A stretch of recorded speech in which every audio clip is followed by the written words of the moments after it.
हाँ,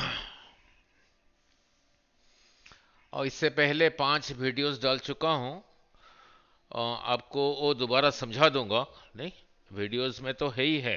नहीं, और ऐसे समझाया हूँ जो किसी को भी समझ आएगा। यहाँ पे फिर दोबारा भी यहाँ पे करेंगे क्योंकि आप बाद में आपने ज्वाइन किया है। ये रहा इसका 6th। नहीं, और ये सीरीज ऐसा है जो वीडियो में है, कोई भी समझ पाएगा देख के। आज शुरू करता हूँ वेक्टर्स। ठीक है, clear now. Handwritten notes जैसे दिया हूं, आपको लिखना नहीं पड़ेगा। हाँ, जैसे वहां पे पहले लिखा है, जैसे पहले अ, लिखा है ना, स्केलर क्वांटिटी वेक्टर क्वांटिटी। इस पेज को ना देख के पहले यहां से देखो पैरेललोग्राम लॉ, फिर पीछे आएंगे। नहीं, ना लुक, ये जो लिखा है पैरेललोग्राम लॉ, ये तभी जाके क्लियर होगा। नहीं, ना पहले पैरेललोग्राम लॉ समझाता हूं, फिर बाद में जो छोटे छोटे डेफिनेशंस, फिर न्यूमेरिकल कैसे करेंगे। नहीं, नाउ पहले रहा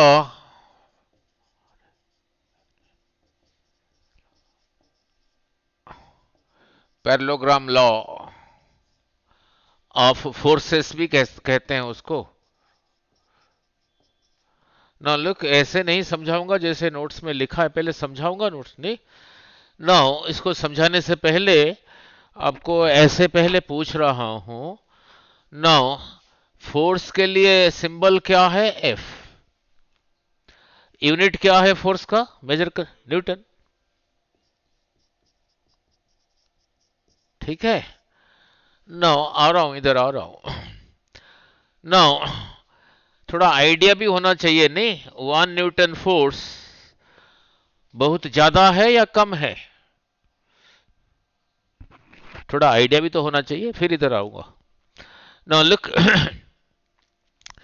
किसी भी चीज को किसी भी चीज को इसी को किसी भी चीज को हाथ के ऊपर ऐसे ही रखा, इसका मास जो होगा होगा। नहीं, मास ये समझा दूं, फिर इधर आता हूं। मास के लिए सिंबल क्या है? एम। यूनिट क्या है? किलोग्राम भी है, ग्राम भी है। और थोड़ा आइडिया होना चाहिए, 1 किलोग्राम कितना ग्राम है? 1000 ग्राम। 1 किलोग्राम इज 10,000 को ऐसे ही लिखा। मीन्स बाजार में जाओगे, कहोगे 1 किलोग्राम पटाटो दो, जितना होगा। 1 किलोग्राम ना कह के 1000 ग्राम कहोगे भी उतना ही होगा। ये समझा दूं, फिर इधर आता हूं, तभी समझ पाओगे। मान लो ये मोबाइल फोन का मास है 200 ग्राम। इसी को हाथ के ऊपर ऐसे ही रखा, तो ये मेरे हाथ के ऊपर नीचे को फोर्स लगा रहा है क्योंकि अर्थ इसको नीचे को खींच रहा है। नहीं ना, इसी का मास को एम कहा।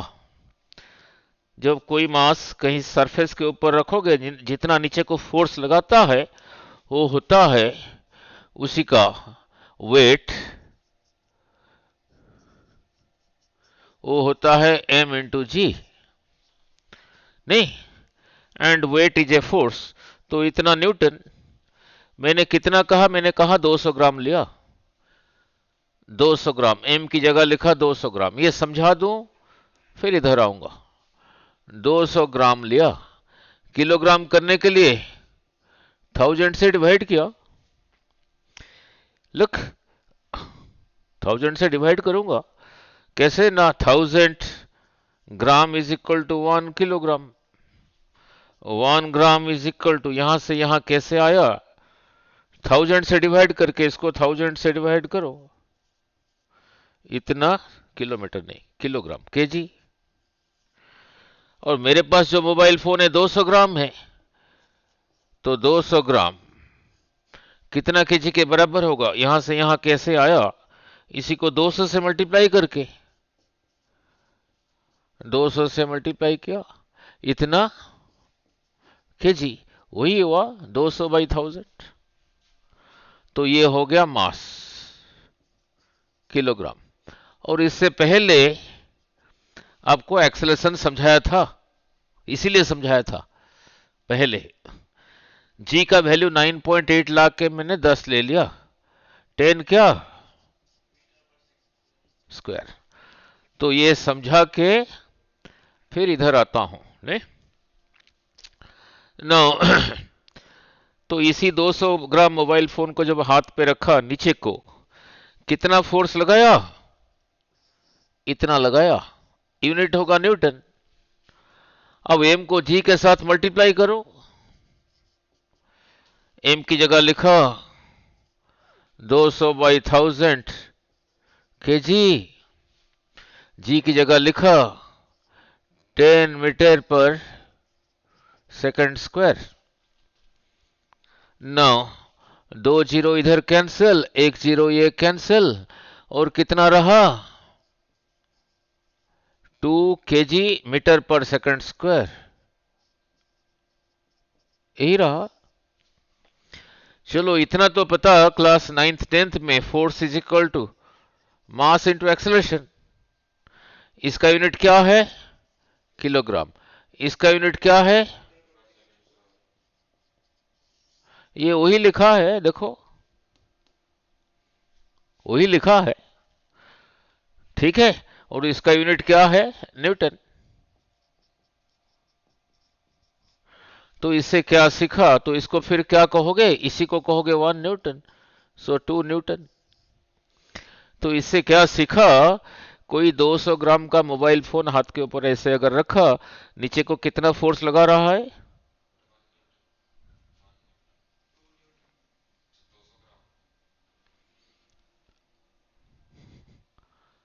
नीचे को कितना फोर्स लगा रहा है, 2 न्यूटन। नहीं ना, मोबाइल फोन को हाथ में ऐसे रखने से बंदा ऐसे तो नहीं हो जाता। सो 2 Newton is a small force. इसी को जेब में रखने से ये नीचे को कितना फोर्स लगाया, 2 न्यूटन, बंदा ऐसे तो गिर तो नहीं जाता। सो 1 Newton is a small force. तो इससे क्या सीखा, कंक्लूजन निकला ना, 1 Newton is a small small force. अब न्यूटन का मीनिंग क्लियर हो गया। अब आता हूं पैरेललोग्राम, ठीक है। ठीक है, अब ये करने से पहले थोड़ा और चीज भी पूछूंगा ना, आप जो बताओगे पहले पूछ लो ना, और मेरे को पता आप जो बताओगे, जो बताओगे उसका एरो एरो साइन इधर को दे रखा हूं मैं, नहीं ना, देखो ना, लुक, फिर आऊंगा मैंने कहा यहां पे कोई चीज है, ये ये रहा फ्लोर, इसी को इधर को दो बंदे इधर को खींच रहे हैं, कोई भी चीज है, तो यही चीज अब उधर को जाना चाहेगा। जब ये दो बंदे उधर को खींच रहे हैं, इसी को इधर को बिल्कुल इसके ऑपोजिट डायरेक्शन में इधर को, चार बंदे इधर को खींच रहे हैं, अब किधर जाने की कोशिश करेगा, यही मैंने कहा था ना, आप यही कहोगे नहीं, नहीं? ठीक है, अब आपका आंसर ठीक है या नहीं कैसे पता लगेगा। नॉर्मली क्या करते हैं बंदे, स्टूडेंट यहां देख लेते हैं, दो इधर चार। मैंने कब कहा, मैंने कहा ये जो दो बंदे हैं 15-15 साल के हैं, एक का इसका उम्र 15 साल, ये 15 साल, ये जो चार जने हैं एक का एज है 1 ईयर, एक एक साल के बच्चे हैं, चार हैं, ये चारों जिनकी उम्र एक एक साल है, इसी को इधर को खींच रहे हैं, ये जिनका उम्र 15-15 साल है इसको इधर को खींच रहे हैं, अब किधर जाएगा। हाँ फिर देखो ना, फिर ऐसे नहीं कहना चाहिए ना, ठीक है नहीं। तो सीखा क्या, इधर को लग रहा है फोर्स, इधर को लग रहा है फोर्स, दोनों में एंगल कितना है, जिस तरफ फोर्स ज्यादा होगा उधर जाने की कोशिश करेगा, ये सीखा। ये नहीं कहना कि इधर 4 है इधर 2 है तो इधर जाएगा, देखना पड़ेगा कौन फोर्स ज्यादा लगा रहा है, अगर 180 डिग्री है, नहीं यहां तो बता दिया, नहीं। नाउ अब मैं ऐसे नहीं पूछा, मैंने पूछा यहां पे कोई आ रहा हूं इधर, यहां पे कोई चीज है, इसी को दो बंदे इधर को खींच रहे हैं और इसी को तीन जने इधर को खींच रहे हैं, अब तो उधर ही जाएगा नहीं। नाउ प्रॉब्लम कहां पे फेस करोगे, ये रहा। नाउ यहीं पे कोई चीज है, इसी को कुछ बंदे इधर को खींच रहे हैं, जब ये इधर को खींच रहे हैं कुछ बंदे इधर को खींच रहे हैं, अब कहां जाएगा? ठीक है, यही रहा ये। ठीक है, इसी को फाइंड आउट करने के लिए यही रहा parallelogram law of forces. Now practically करके देखोगे, पहले चीजों को समझो। इसी के ऊपर इधर को जो फोर्स लग रहा है, फोर्स का यूनिट है न्यूटन, समझा दिया पहले। उसको कहा पी अमाउंट ऑफ फोर्स, जो होगा 5 न्यूटन, 10 न्यूटन, 15 न्यूटन। इधर को जो लग रहा है उसको कहा क्यू अमाउंट ऑफ फोर्स। जब ये लग रहा है तब ये भी लग रहा है। प्रैक्टिकली करके देखा, इसी को और इसी को एक पैरेललोग्राम का, पैरेललोग्राम बनाना आता है ना? पैरेललोग्राम बनाओ। इस पैरेललोग्राम का ये वाला जो डायगोनल है, पैरेललोग्राम के दो डायगोनल है, ये वाला जो डायगोनल है उस तरफ जाएगा। प्रैक्टिकली करके देखा, यही है पैरेललोग्राम लॉ। यहां पे क्या काम करना है, मान लो इसका वैल्यू दे रखा है, मान लो दे रखा है 5 न्यूटन, अभी आऊंगा इधर। ये दे रखा है 4 न्यूटन फोर्स, ये और इसमें एंगल ये दे रखा है 60 डिग्री, तो ये आर, ये कितना होगा? ठीक है, और ये एंगल कितना होगा? ये लॉ का सारा पर्पस यही है, किसी के ऊपर अगर दो फोर्स लग रहा है, एक इधर को लग रहा है, एक इधर को लग रहा है, उसको देखा ना तो इधर जा रहा है ना इधर जा रहा है, इसको पैरेललोग्राम बनाओ, इधर को जा रहा है, और ये कितना होगा यही निकालना है इसका काम। ठीक है, ये दिया होगा, अगर ये दिया होगा और ये थीटा दिया होगा तब ये निकलेगा, वही अभी डिराइव करने जा रहा हूं। ठीक है, क्लियर?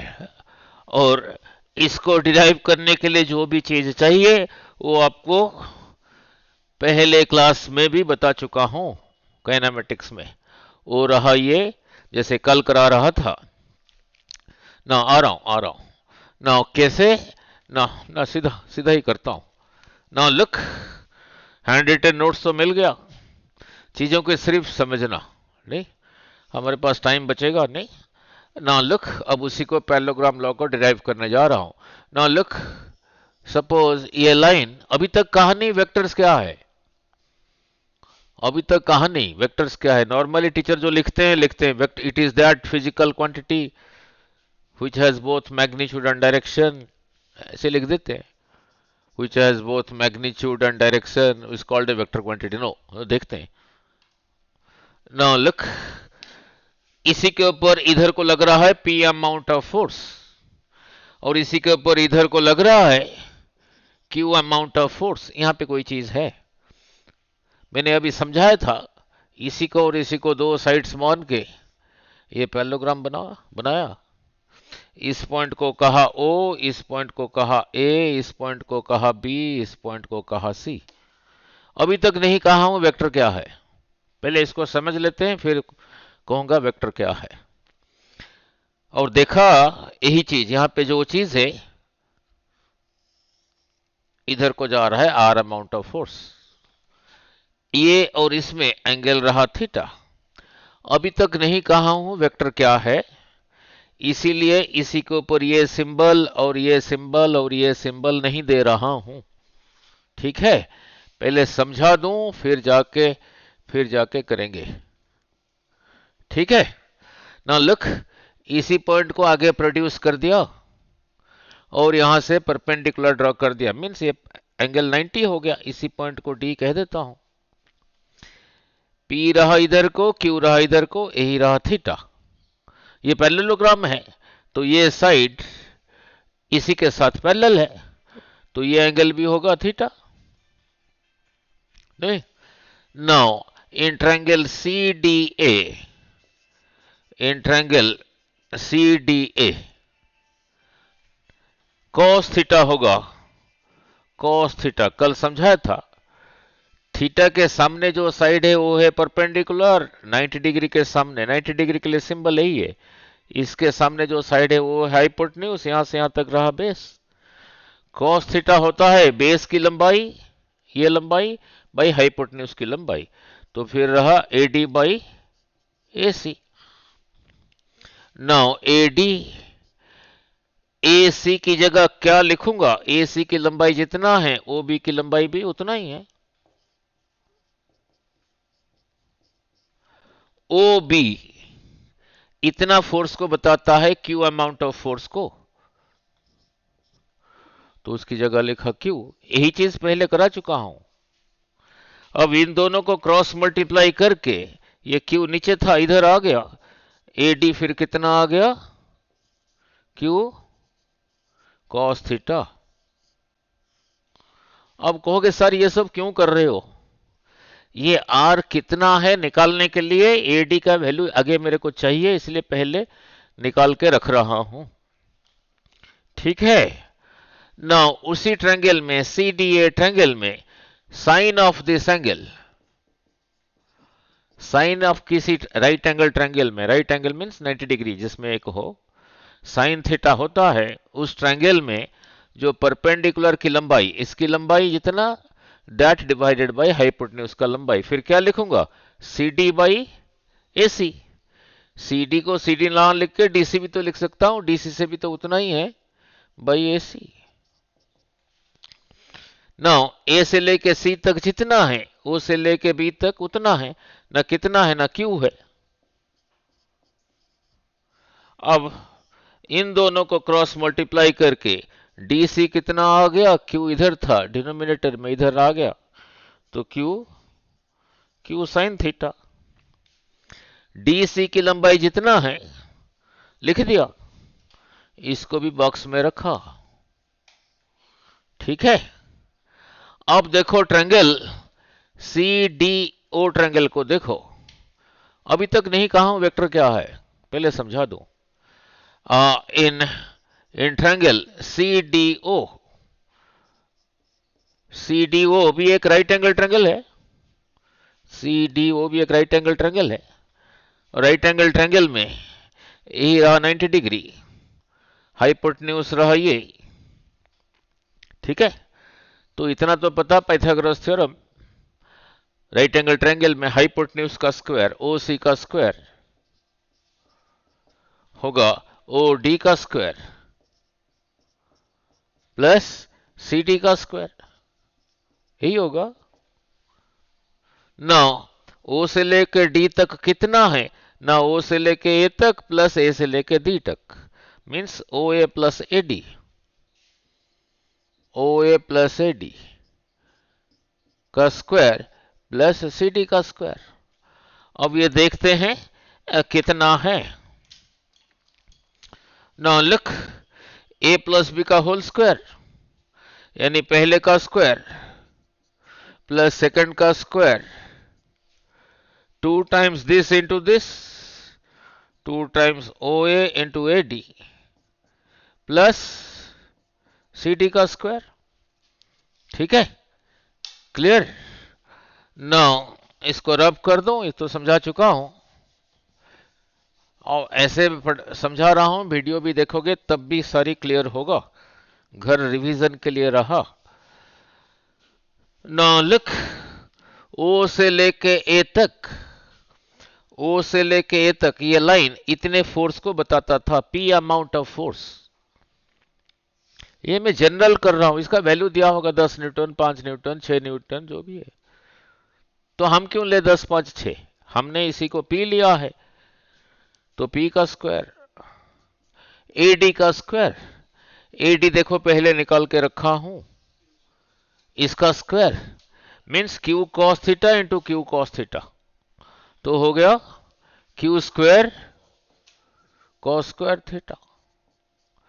2 O से लेके A तक इतने फोर्स को बताता है, OA की जगह लिखा P, AD पहले निकाल के रखा हूं, AD क्यू कॉस थीटा, अभी न्यूमेरिकल करेंगे, Q cos theta, C D का स्क्वायर, सी डी भी पहले निकाल के रखा हूं, सी से लेके डी तक जितना है, डी से लेके सी तक भी उतना ही है, कितना है ना क्यू साइन थीटा, तो उसका square, Q square sine square theta. अभी न्यूमेरिकल करेंगे, नहीं 45 मिनट्स फिजिक्स मेरे लिए बहुत है ना। लुक, अब इसी को देखो, इसी को देखो, दोनों ऐड हुआ है, पहले इसको लिखा,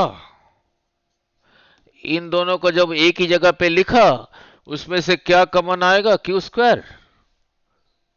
इन दोनों को जब एक ही जगह पे लिखूंगा, क्यू स्क्वायर कॉमन आ गया, तो ब्रैकेट में क्या रहा, sine square theta plus cos square theta, और ये यही रहा। अभी अभी कह दूंगा वेक्टर क्या है। चलो इतना तो पता, sine square theta plus cos square theta is, कैसे पता लगा, फॉर्मूला तभी तो समस्या है बेटे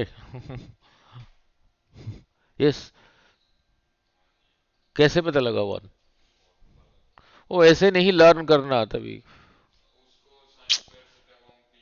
यही देखो, ऐसे देख लो फिर, सपोज एंगल ए यही रहा थीटा, तो यहां पे साइन थीटा होगा परपेंडिकुलर बाय हाइपोटेन्यूज, और कॉस थीटा होगा, देख लो, base by hypotenuse A B by C B, तो इधर साइन स्क्वायर थीटा होगा, इधर हो गया, कॉस स्क्वायर थीटा होगा, इधर हो गया, दोनों को ऐड कर दिया, दिस प्लस दिस रहा, AC का स्क्वायर बाई BC का स्क्वायर प्लस AB का स्क्वायर बाई LCM रहा BC का square, this divided by this is 1 into this divided by plus AB square, AC square plus AB square, यही होता था BC का स्क्वायर बाई BC का square, 1 हो गया, तो ये हो गया 1, तो फिर कितना हो गया ना, P square Q square into 1 Q square plus 2PQ cos theta. कहां से चला था, यहीं से यहां पे पहुंचा, ओ सी को क्या कह रखा हूं, तो उसका स्क्वायर, इसका मीनिंग क्या है, और ये एक्सप्रेशन जो डिराइव किया क्या देगा, नहीं नाउ लुक, फिजिक्स में सिर्फ डेरिवेशन करने से नहीं होता, हर चीज को टीचर अगर एक्सप्लेन करे तब होता है। इसी के ऊपर इधर को इतना फोर्स लग रहा है, इसी के ऊपर इधर को इतना फोर्स लग रहा है, देखा यही चीज इधर को जा रहा है with R amount of force. अगर P का वैल्यू, Q का वैल्यू और थीटा का वैल्यू दिया है, अगर P का वैल्यू, Q का वैल्यू, P का वैल्यू, Q का वैल्यू, थीटा का वैल्यू दिया है, ये सारा वैल्यू वैल्यू कुछ आ जाएगा, सपोज आया 25, कुछ और भी आ सकता है, सो आर स्क्वायर इज 25, तो आर इज 5। मैंने फोर्स कहा था, फोर्स फोर्स फोर्स, तो ये फॉर्मूला क्या देगा कि ये आर कितना है, हाउ मच इज आर, ठीक है, ये फॉर्मूला क्या देगा ना, how much is R, R का वैल्यू कितना है, तो एक डिराइव हो गया, R square is equal to P square plus Q square plus 2PQ cos theta, ये बताएगा, इसी के ऊपर इधर को P अमाउंट ऑफ फोर्स लगे, इधर को Q अमाउंट ऑफ फोर्स लगे, अगर एंगल दिया हो तो यार कितना होगा, जरूरी नहीं कि फोर्स, ये एक्सेलरेशन, तो ये कितना होगा, आगे जब समझाऊंगा मोमेंटम क्या है, मास इनटू वेलोसिटी, ये भी मोमेंटम, तो फिर ये कितना होगा, नहीं वेक्टर क्वांटिटीज अभी तो कहा नहीं, वेक्टर क्वांटिटी क्या है, suppose this angle is alpha, नहीं suppose this angle is alpha, ना लिख। अब उसी ट्रायंगल में, अब उसी ट्रायंगल में, इन ट्रायंगल सी डी ओ, इसी एंगल को कहा अल्फा, तो tan अल्फा होगा, बोलो बोलो बोलो फर्स्ट, अभी न्यूमेरिकल भी करना है। tan alpha D C by O D, D C by O D. D से लेके सी तक कितना है, लिखा था इधर, क्यू साइन थीटा। ओ से लेके डी तक कितना है ना, O A plus A D, ना O A plus A D, that is Q sine theta. O A की जगह क्या लिखूंगा, पी, हर चीज को समझा रहा हूं। ए डी की जगह क्या लिखूंगा, Q cos theta, Q cos theta. Second formula ये डिराइव हो गया। ये क्या देगा पहले समझाऊं, इसको यहां लिख देता हूं, tan alpha is equal to Q sine theta by P plus Q cos theta. ठीक है ना, ये क्या देगा समझा देता हूं, ये क्या देगा समझा देता हूं। नो नो, चलो का रख दिया रेड को। नो नो, अगर P का वैल्यू दिया रखा है पुट कर दो, Q का दे रखा है, थीटा का पुट करके ये वैल्यू निकालो, ये पुट कर दो, ये वैल्यू पुट करके सपोज आया 1/√3। कुछ और भी आ सकता है, √3 भी आ सकता है, 1 भी आ सकता है। अब tan टेबल में देखो 1/√3 कहां पर है, 30 डिग्री पे। फिर कहोगे ये जो R है यहां से इधर को 30 डिग्री पर है, सो ये फॉर्मूला देगा ये R का डायरेक्शन, ये बताएगा ये R किस तरफ है, और ये देगा R का वैल्यू कितना है। Value means magnitude, magnitude of R। अभी तक नहीं कहा वेक्टर, ये देगा direction, direction of R। Normally बहुत सारे जगह पे देखोगे टीचर ऐसे ही लिख के छोड़ देते हैं, जिसके पास मैग्नीट्यूड हो, डायरेक्शन हो, उसको कहते हैं वेक्टर, उसको नहीं कहते। जिसके पास उसका मैग्नीट्यूड, मैग्नीट्यूड मीन्स उसका वैल्यू कितना है, ये इधर का 5 न्यूटन, ये 4 न्यूटन, ये 60 डिग्री, तो ये कितना होगा, कितना मैग्नीट्यूड। जिसके पास ये मैग्नीट्यूड है और डायरेक्शन है, और जिसको हम ऐसे फाइंड आउट करते हैं उसी को कहते हैं वेक्टर क्वांटिटी। जो पैरेललोग्राम लॉ को ओबे करता है उसी को कहते हैं वेक्टर क्वांटिटी। ठीक है, क्लियर। तो वेक्टर क्वांटिटी का मीनिंग समझ आ गया ना। अब उसको दिखाएंगे कैसे, how to represent a vector, नहीं ना, हाउ टू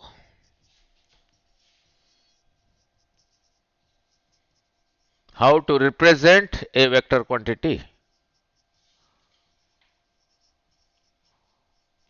ठीक है, जिसके पास ये देगा मैग्नीट्यूड, ये देगा डायरेक्शन, जिसके पास मैग्नीट्यूड हो, डायरेक्शन हो, उसको नहीं कहते वेक्टर, ये दोनों हो, और जिसको हम ऐसे फाइंड आउट करते हैं उसको कहते हैं वेक्टर क्वांटिटी। नहीं नो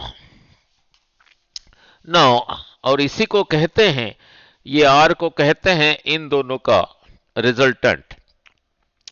मीन्स ये और मिलके जो करेंगे, इसको इधर को लगाओ, इसको इधर को लगाओ, जो होगा ये दोनों ना लगा के इसी के ऊपर इधर को इतना अमाउंट ऑफ फोर्स लगाओ, वही होगा। इसलिए कहते हैं, इसको कहते हैं इन दोनों का रिजल्टेंट, रिजल्ट, इफेक्ट, आउटकम। ठीक है, नाउ उसको दिखाएंगे कैसे, रिप्रेजेंट कैसे करेंगे, how to represent a vector quantity. Now look, ये क्या है, एप्पल। ये कहां एप्पल है, एप्पल के लिए एक ड्राइंग है, एप्पल थोड़ी है। अगर ये एप्पल है तो इसको खा सकता हूं क्या, नहीं ना। यहां क्या लिखा है, ये नो पार्किंग, ये नो पार्किंग के लिए सिंबल है। ये क्या लिखा है? यू टर्न के लिए सिंबल है। ये क्या है? सड़क में जा रहे हो, आगे हम्प्स है, उसके लिए सिंबल है। नहीं, ठीक है। ऐसे जो वेक्टर क्वांटिटी है उसको लिखते हैं कैसे, उसके लिए सिंबल क्या है? इसी को मैंने कहा पी वेक्टर, इसी को लिखूंगा ऐसे। इसी को कहा क्यू वेक्टर, लिखूंगा ऐसे। इसी को कहा आर वेक्टर, लिखूंगा ऐसे। देखो पहले जब समझाया ये एरो नहीं दिया था, पहले समझा दिया, पहले समझा दिया, बाद में नहीं। अब कहोगे सर जी इसका पी वेक्टर को मैं ऐसे ना लिख के ऐसे लिखूंगा।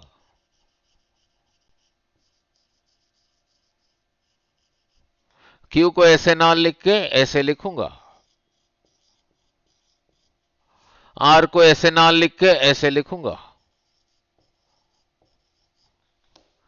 अगर कोई लेटर डार्क प्रिंटिंग है, dark, then it represents a vector quantity. नहीं तो वेक्टर को रिप्रेजेंट करने के लिए जस्ट ऐसे ही लिखा, वेक्टर ऐसे भी लिख सकते हो, वेक्टर ए ऐसे। नहीं तो कैसे लिखोगे? ऐसे। ठीक है, क्लियर? वेक्टर को रिप्रेजेंट कैसे करते हैं, क्लियर?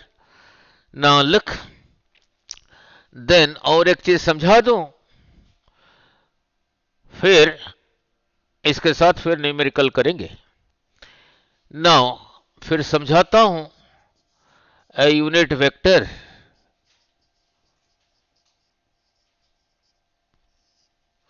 नाउ लुक, मैंने कहा 10 न्यूटन फोर्स, अब न्यूटन समझ आ गया था, किसी चीज के ऊपर ईस्ट की तरफ लग रहा है,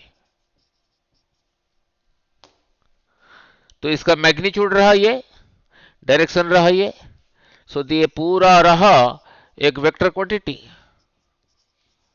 और ये पैरेललोग्राम लॉ को भी ओबे करता है।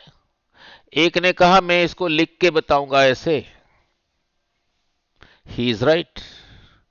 एक ने कहा मैं इसको ऐसे लिख के नहीं बताऊंगा, मैं इसी को इसी के लिए सिंबल यूज कर दूंगा, कहा ए वेक्टर। एक ने कहा मैं इसको कहूंगा ए वेक्टर पर लिखूंगा ऐसे नहीं, ही इज ऑल्सो करेक्ट। एक ने कहा इसका नाम मैं रखूंगा बी वेक्टर, लिखूंगा कैसे, ऐसे। एक ने कहा ऐसे नहीं लिखूंगा, इसको लिखूंगा ऐसे। अब ये भी समझाया था, अगर डार्क प्रिंटिंग है रिप्रेजेंट्स ए वेक्टर क्वांटिटी। एक ने कहा नहीं बी वेक्टर नहीं रखूंगा, इसका नाम मैं रखूंगा सी वेक्टर। एक ने कहा ऐसे नहीं लिखूंगा, ऐसे लिखूंगा। तो he is also correct, he is also correct, he is also correct. ठीक है ना। एक ने कहा नहीं नहीं मैं ऐसे लिखूंगा नहीं, इसी को इसी को जो कि एक वेक्टर क्वांटिटी है, मैग्नीट्यूड है, डायरेक्शन है, और इसी लॉ को ओबे करता है, इसी को मैं ऐसे दिखाऊंगा। यही रहा मेरे लिए ईस्ट।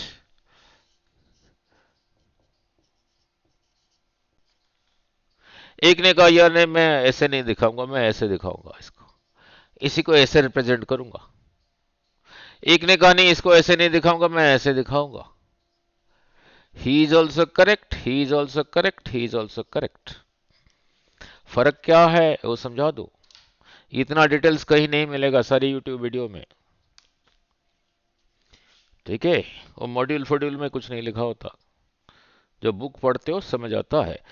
इतना बड़ा लाइन 10 न्यूटन को अगर बता रहा है, 1 2 3 4 5 6 7 8 9, तो इतना बड़ा लाइन कितने न्यूटन को बताया? 1 न्यूटन। अगर ये 10 न्यूटन को बता रहा है, देखो यही समझाने जा रहा हूं, उसके लिए कैसे कैसे मैं गया ये देखो, 1 2 3 4 5 6 7 8 9, तो यहां पे इतना बड़ा लाइन रहा 1 न्यूटन। 1 2, 3, 4, 5, 6, 7, 8, 9,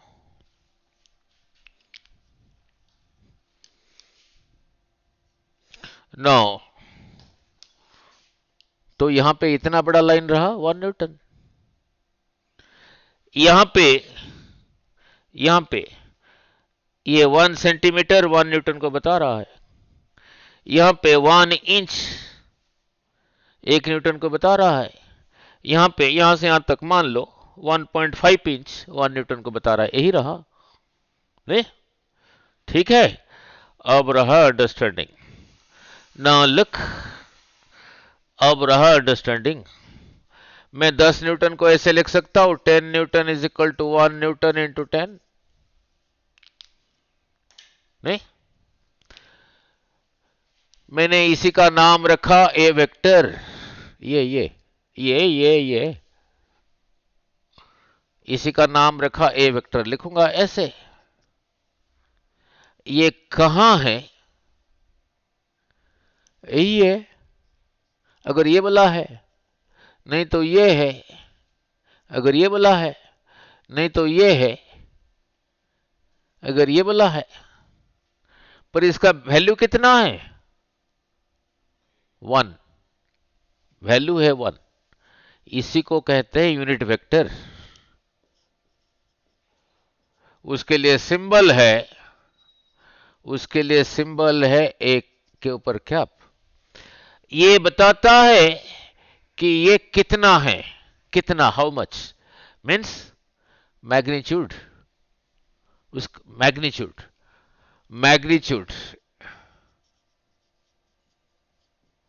उसके लिए सिंबल रहा ए। एक ने कहा नहीं मैं इसका नाम में ए वेक्टर नहीं रखूंगा, बी वेक्टर रखूंगा। तो इसी को कहा बी वेक्टर। तो इतने को क्या कहूंगा? बी वेक्टर का यूनिट वेक्टर। और यही रहा उसका मैग्नीट्यूड। ठीक है नहीं? नाउ और मैग्नीट्यूड लिखने के लिए तरीका क्या?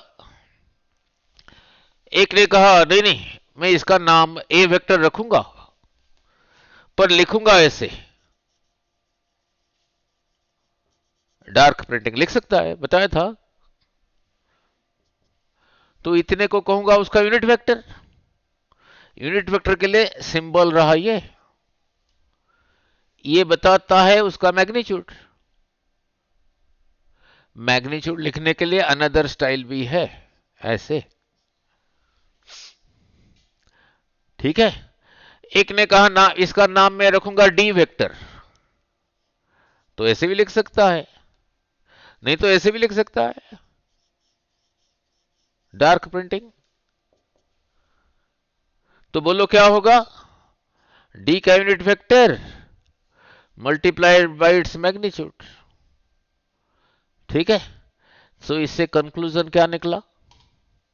ये सारा करके कंक्लूजन क्या निकला? Any vector is equal to its unit vector multiplied by its magnitude. So इससे क्या सीखा? Any vector quantity is equal to its unit vector multiplied by its magnitude. Magnitude means उसका वैल्यू कितना है।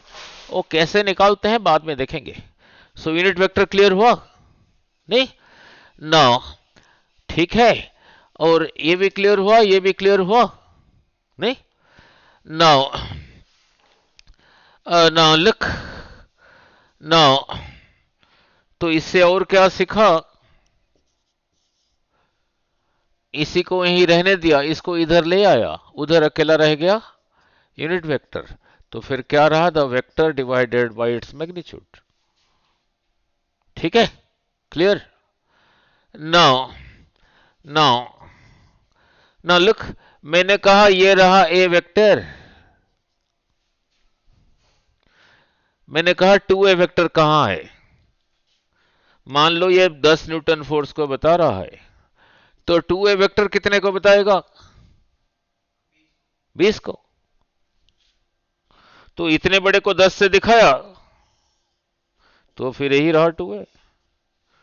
तो इससे क्या सीखा? क्या किसी वेक्टर को एक नंबर से मल्टीप्लाई करोगे, इसको क्या कहोगे फिर?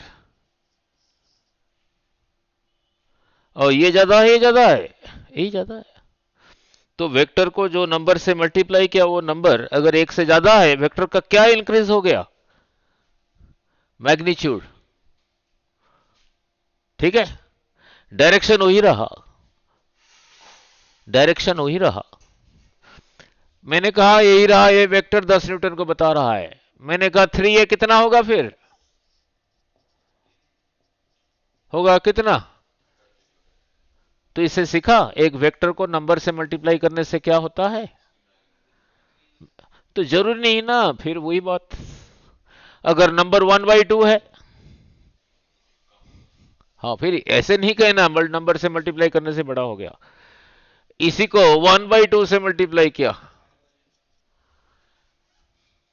मीन्स पहले 10 था, अब तो इसको फिर छोटा एरो से दिखाओगे। ठीक है, क्लियर? ना, मैंने कहा यही रहा ए वेक्टर, ये रहा ए वेक्टर, इधर को कोई फोर्स भी हो सकता है, मान लो 20 न्यूटन। मैंने कहा माइनस ए कहां पर है?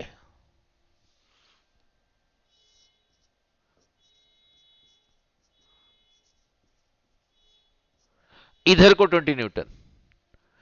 यहां से यहां कैसे आया? इसी को -1 से मल्टीप्लाई करने से।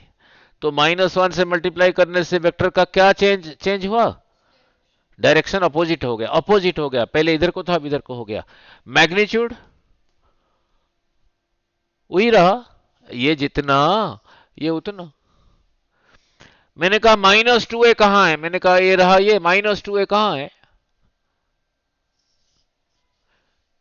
समझ आ रहा है नहीं?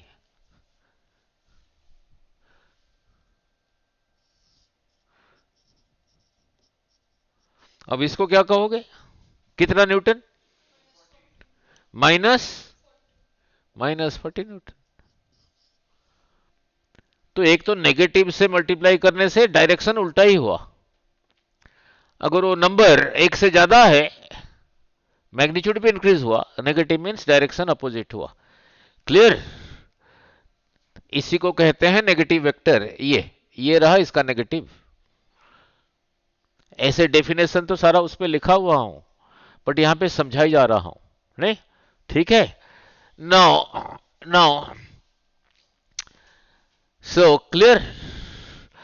Now look, uh, now look, now then comes a zero vector. Zero vector भी कहते हैं, नॉल वेक्टर भी कहते हैं, नहीं? नाउ लुक, नाउ यहीं पे रहा, इधर को लग रहा है 20 न्यूटन, और यहां पे इधर को लग रहा है 20 न्यूटन। तो इसके ऊपर नेट कितना लग रहा है? हाँ? कैंसिल हो गया ना? नहीं? तो उसको कहोगे इनका रिजल्टेंट रहा जीरो वेक्टर और नॉल वेक्टर। ठीक है, क्लियर? इतने सारे डेफिनेशन हो गए, नहीं? 1.5 घंटा पढ़ा के फिजिक्स नहीं होता। अब इसी के साथ न्यूमेरिकल कर देता हूं, अच्छे न्यूमेरिकल। तो क्या इधर समझाया? इसी के ऊपर इधर को लग रहा है P अमाउंट ऑफ फोर्स, इधर को लग रहा है Q अमाउंट ऑफ फोर्स। देखा यही चीज, ना तो इधर जा रहा है ना इधर जा रहा है। पैरेललोग्राम बनाओ, इधर को जा रहा है। ये R कितना है अभी निकाला ना? नहीं? ठीक है, मैंने कहा ये जितना है ये उतना है, R भी उतना है। न्यूमेरिकल, P जितना है Q भी उतना है, R भी उतना ही है। देन थीटा कितना है? इंपोर्टेंट न्यूमेरिकल कर देते हैं। अगर तीनों सेम है, तीनों की जगह एक ही सिंबल ले लेता हूं एक्स, और उस पे लगा देता हूं नंबर 1 पे। क्या लिखा है ना? R² = P² + Q² plus 2pq cos theta लिखा है ना। आर की जगह लिखूंगा एक्स, पी की जगह एक्स, क्यू की जगह एक्स लिखूंगा। लिखा x, x square, x square, x square, x x 2 x square cos theta, x square plus x square 2x²। ये 2x² कॉमन लेके 1 प्लस cos थीटा यहीं से चला था। ये 2x² उधर मल्टीप्लाइड है, इधर आके डिवाइड हुआ, तो इधर से हटा देता हूं। ये कितना हो गया? 1/2 हो गया। 1 plus cos theta is 1 plus cos theta is 1/2। ये 1 उधर चला गया।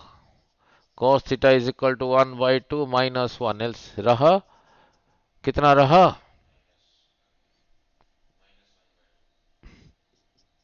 रहा -1/2। कॉस टेबल में -1/2 कहां पर आता है? 120 डिग्री पे टेबल लिखवा दूंगा।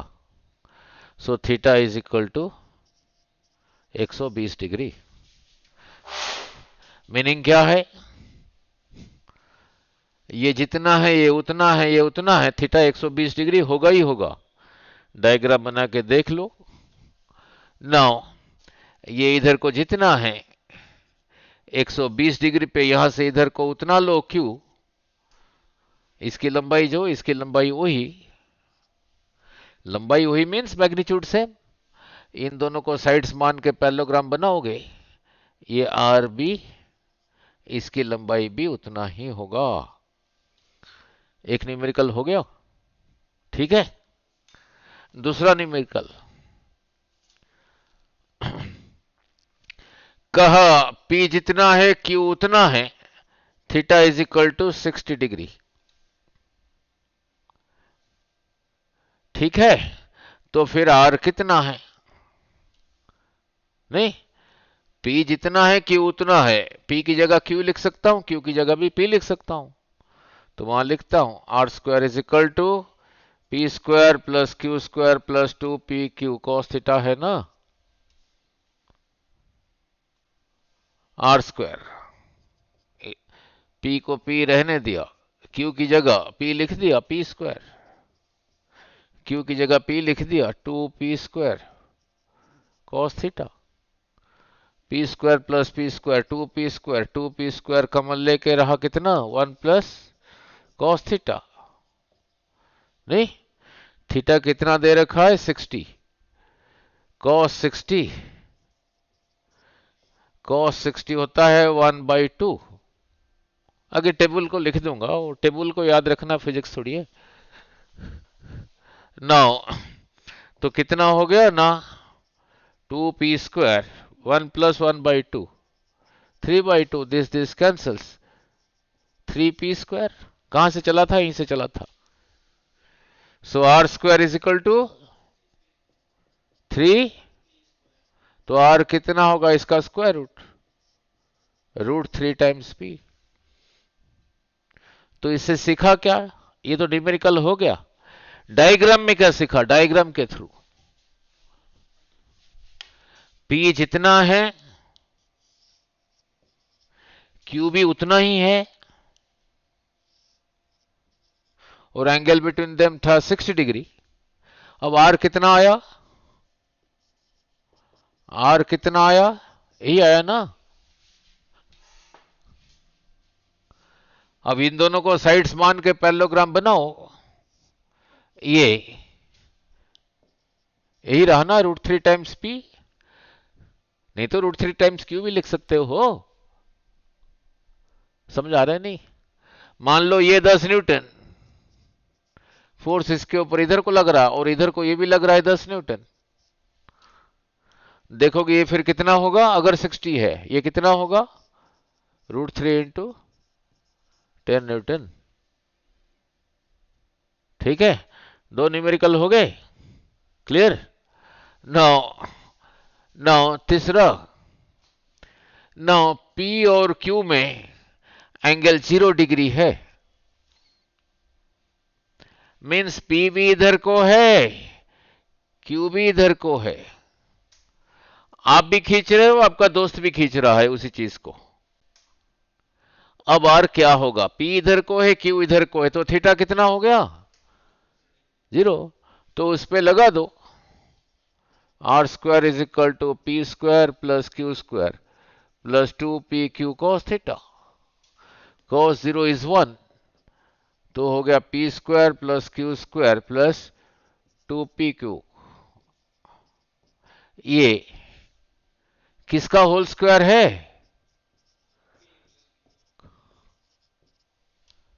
दोनों पास से स्क्वायर रूट ले लिया। तो इसे सीखा क्या, इसे सीखा क्या,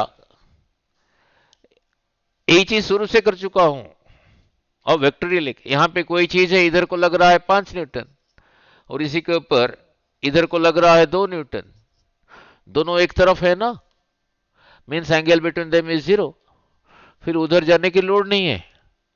एंगल 0 है तो रिजल्टेंट यही आया ना, बोल दो, दिस प्लस दिस 7 न्यूटन, सीधा जोड़ दो। अगर थीटा 180 डिग्री है, मीन्स इसी के ऊपर इधर को रहा पी अमाउंट ऑफ फोर्स, इधर को रहा क्यू अमाउंट ऑफ फोर्स, जैसे आपने शुरू से कह दिया था इधर को जाएगा नहीं। अब उसी को लगा दो, R square is equal to P square plus Q square plus 2pq cos 180। cos 180 होता है -1, ये माइनस इधर आ गया, P square plus Q square minus 2pq, ये क्या हो गया, p माइनस क्यू का होल स्क्वायर, ये हो गया p माइनस क्यू का होल स्क्वायर। दोनों पास से स्क्वायर रूट ले लिया, तो आर आ गया p माइनस क्यू। मीनिंग क्या है, यहां पे कोई चीज है, इधर को कोई खींच रहा है, इधर को 20 न्यूटन, कोई इधर को खींच रहा है 5 न्यूटन। अब उधर जाने की जरूरत नहीं है 1 में, एंगल बिटवीन देम इज 180 के साथ यही रिजल्ट आया ना। तो इन दोनों का रिजल्टेंट कितना होगा बोलो, 20 इधर को 5 इधर को,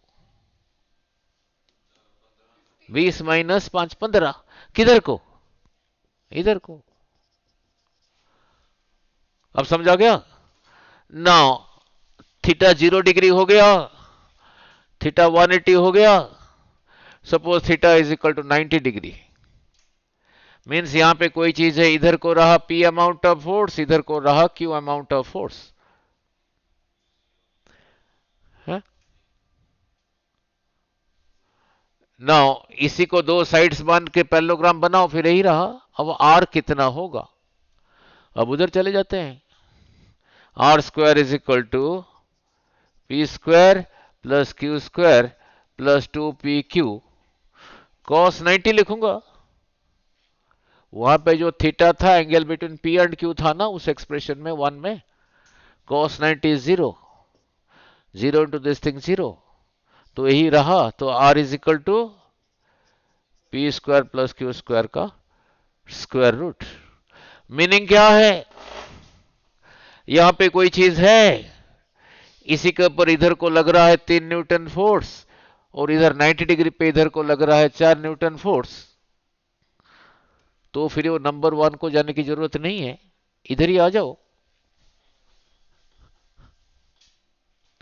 इसी को साइड्स मान के ये बनाओ, ये आर कितना होगा, अभी क्या था, इसका स्क्वायर का 5 न्यूटन। मीनिंग क्या है, इसी के ऊपर यहां कोई चीज है, इधर को 3 न्यूटन लगाओ और इधर को 90 डिग्री पे 4 न्यूटन लगाओ, जो होगा ये दोनों ना लगा के इसी के ऊपर इधर को 5 न्यूटन लगाओ, वही होगा। ठीक है, पैरेललोग्राम लॉ भी किया, डेरिवेशन भी किया, न्यूमेरिकल भी किया, यूनिट वेक्टर भी किया, नहीं ठीक है, क्लियर। अब उसको पढ़ना चंगी तरह से, इतना काम जो भी कराया लोग 5 दिन में करते हैं, 5 घंटे में करते हैं, नहीं तो कल को ये वेक्टर्स पूरा होगा, फिर करोगे न्यूमेरिकल, इसको पढ़ के आना।